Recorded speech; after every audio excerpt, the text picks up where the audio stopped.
I was sitting down with my mother one morning, discussing my ideas for my final thesis project to culminate my undergraduate degree program. When I told her my idea to explore mental health in the Black community, she had told me I'd be better off choosing another topic. She reasoned that mental health is a very taboo topic in our community and that it would prove challenging to get any real fieldwork done. I already knew this to be true, but I was up for the challenge. This was much less about solving the deeply rooted shame and trauma that caused the Black community to tiptoe around the mental health conversation, but more so uncovering patterns and documenting the stories of people who are ready and very much deserving of a change in regards to the conversation. Regardless of race and ethnic identities, the conversation around mental health was never of any particular focus. Its earliest and most extreme treatments consisted of everything from exorcisms to the disruption of brain circuitry. Over centuries, treatment has evolved and become more humane, rooted not only in research and science, but in sympathy and compassion as well. The broader conversation around mental health has become more frequent. People are urged to take care of their mental health in the same way they do their physical health. There are more initiatives encouraging people to reach out if they are struggling, to treat therapy less as a last resort and more so an extra layer of self-care. There are movements to abolish the stigmas around medication and shifts toward mental health days becoming covered under the umbrella of general sick days from work. The constant echo of people telling you to talk. Why does this meaningful and progressive discourse not resonate with the Black community? In regards to the conversation around mental health, I wish generalized statements and encouragement of openness was enough. However, unfortunately, the approach to Black mental health isn't taken with as much care and tenderness to address it with such generalizations.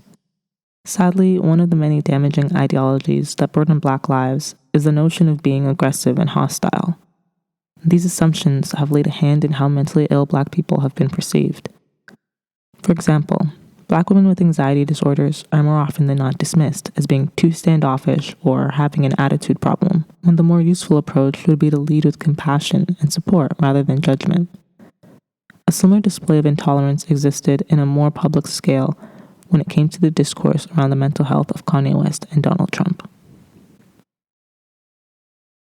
During the past years, both parties have grown notorious for their Twitter rampages. West, a renowned creative, finding great success in the music, fashion, and lifestyle industries, Trump being a public figure and a now ex-president. Both men shared a common interest in weaponizing social media in a way that would appear harmless if only the accounts belonged to people of less social influence. A clear difference between the two is, of course, their race. West, a Black man who would often log into his Twitter account to air out whatever qualms he had with fellow creatives and posting private messages to very public timelines. His behavior for a long time was dismissed, and whatever engagement was often in the positive, and mostly by fans and admirers. It wasn't until West began to co-sign Trump during his presidency, and went as far as to claim slavery was a choice, when people began to really notice the mental health struggles Kanye West was dealing with. He later made public the fact that he was diagnosed with bipolar disorder, and on top of that, he was already struggling with weight insecurities and recovering from an opiate addiction. Now his outbursts could be explained. It became clear that during these times he was likely experiencing episodes. Even with this new revelation, critics would still ruthlessly attack him, and admirers would meet him with unwavering support. All of this mixed reception, in combination with an unwillingness to seek proper support, puts him in what could only be perceived as a difficult situation. West refers to his bipolar disorder as a superpower. His reclaiming of a disorder that he is vilified for is a powerful move.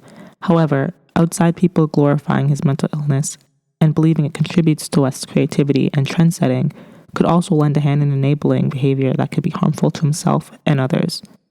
Additionally, it could further drive an unwillingness to get constructive help. Donald Trump shares similarities with Kanye West in terms of their online outbursts. However, Trump is a white man raised with every privilege and opportunity at his fingertips. It has been speculated that Trump is dealing with a potential multitude of mood and personality disorders as a result of his history and behavior. Having spent 4 years as the President of the United States, his outbursts and temperament have created an army of like-minded and violent individuals. Although it was clear from the very beginning that Trump was not fit for the role, his group of supporters ensured he stayed in a position of power despite the clear signs of mental illness. Both West and Trump had their destructive behavior enabled by their respective supporters, one group with the intentions of driving a hateful political agenda, the other believing that they're enabling free thought and creative ingenuity. The declining mental health of both these men were glorified. However, it seems as though West received heavier criticism for less detrimental behavior than Trump. It wasn't until his "slavery was a choice" comment that people started to really pay attention. But before that, his outbursts were often met with comments of being crazy or too full of himself, whereas Trump managed to get away with 4 whole years of presidency, albeit not without criticism, but he definitely got away with too much. I speculate that his whiteness allowed people to look past his crimes and see them as a result of his illness, whereas Kanye West was simply dismissed as being a product of fame and an unchecked God complex, rather than seeing him as well as a person suffering from mental illness. For Trump, mental illness, although never stated publicly, was used as a crutch, while for West, the same rhetoric wouldn't fly. Unfortunately, this bias is in the threads of the Black community, not only from outsiders, but from its members as well. I'm sure this comes from centuries of white supremacy, but the idea that Black people aren't allowed to be mentally ill is a common idea shared among many Black people spanning generations. It's not to say one can't be ill. It's more so that the space and compassion isn't always extended to us in the same capacity, if at all. To be Black and mentally ill is to experience a form of vulnerability that just isn't palatable to others or acceptable for ourselves, considering the ever-present target on our backs because of the color of our skin. Although the model minority ideology was not associated with Black people, the desire to be treated with humanity and respect by our white counterparts may have played a role in the stigmatization of mental illness in the Black community. Many of the symptoms of mental illness are not accepted when they are being portrayed by Black individuals. Mood disorders that affect social situations and have symptoms of aggravation and irritability easily go unnoticed or dismissed because no Black person wants to be labeled aggressive or violent, as association with these words often come with a heavy price to pay. So more often than not, people experiencing these symptoms will likely begin to police their own behavior or be on the receiving end of harsh criticisms and requests to check their attitude. From this stems an environment far too hostile for honesty and healing. People begin to feel far too isolated. Black youth are conditioned to keep negative emotions to themselves.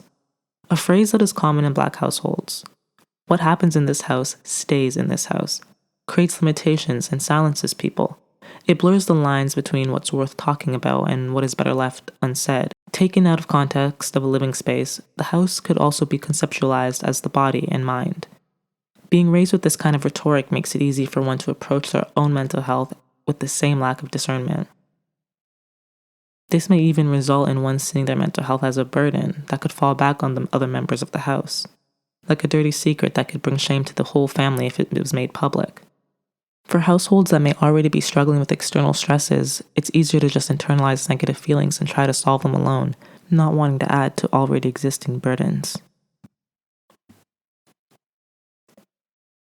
One house that is of particular importance in the Black community is the church. Historically, the church was a safe space. It provided a sense of community, solace, and peace.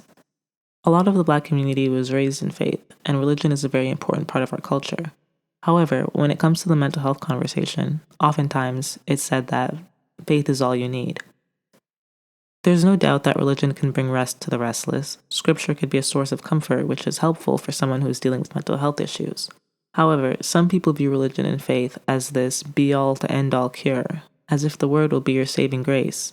But this isn't always the case. This dated mentality likely stems from the church's history of demonizing mental illness, viewing it as the work of the devil or a symptom of those weak in faith. But what happens when prayer isn't enough? This could potentially create a sense of immense hopelessness, when something one is taught should help ease all their suffering no longer provides the sustenance it once did. The discrepancy could really take an added toll on one's mental well-being. There's also the case of communities who are ostracized from the comfort of the church, specifically the LGBTQ+ community. How does the church provide community and safety for groups of individuals it has a history of neglecting? What does one say to a person whose identities exist on the intersections of queerness and Blackness? Fortunately enough, today there is much more acceptance and solidarity in some churches, but there's still work to be done to bridge the disconnect between religion and mental health treatment. External factors aside, there are many internal stigmas that affect the mental well-being of Black people. Stigmas and expectations perpetrated by the Black community that can have harmful effects on one's mental health. One particular expectation many Black women are faced with is that they have to be a vision of unwavering strength. The trope about being a strong Black woman is one I personally find quite dangerous. Because at what point are we finally allowed to be weak? The most disrespected person in America is the Black woman. The most unprotected person in America is the Black woman. The most neglected person in America is the Black woman. Malcolm X summed up the plight of Black women perfectly. Black women are often held to such a high standard in the Black community. We are brought up to be giving and nurturing. A lot of the household responsibilities fall onto the shoulders of the matriarch, often without the adequate support. Black women are expected to always be on and never slip up. We're perceived as these beacons of light, these ethereal beings, grounds of support, and an ephemeral space for healing. And although this is flattering, it sets unrealistic expectations for how much we can handle. As Black women, it's hard to experience moments of weakness. We've watched our mothers and foremothers overcome so much. It feels almost obligatory to uphold this standard of Black excellence. The hyper-independence many Black women develop from formative ages is harmful in that we feel far less inclined to seek support because strength means being able to overcome hardships on your own. And this narrative isn't sustainable. The plight of Black women gets pushed into the shadows. In the context of anti-Black violence, Black women are severely underrepresented. We don't get the talk in the same way our male counterparts do, almost making it appear as if our femininity would protect us, or our womanhood would cancel out our Blackness. But what happens to those of us who exist on various intersections? What about Black women with more masculine presentation, or those who don't conform to any particular gender presentation? The anxiety that riddles these Black subcommunities is grossly underaddressed and unacknowledged. This lack of representation, so to speak, further isolates people, almost making them feel as if there is no space for them and their unique experiences in the conversation about anti-Black racism and mental health advocacy. As a community, we need to do a better job at advocating for all members. We need to eradicate our internalized biases and build bridges between all of the existing subcommunities. Although generational trauma, economic disparities, and a history of white supremacy has contributed to the deep shame around the mental health conversation, it is still worth celebrating that, with every new generation brave enough to challenge and shift old ideologies, we do get closer to a future where Black mental health is valued and cared for.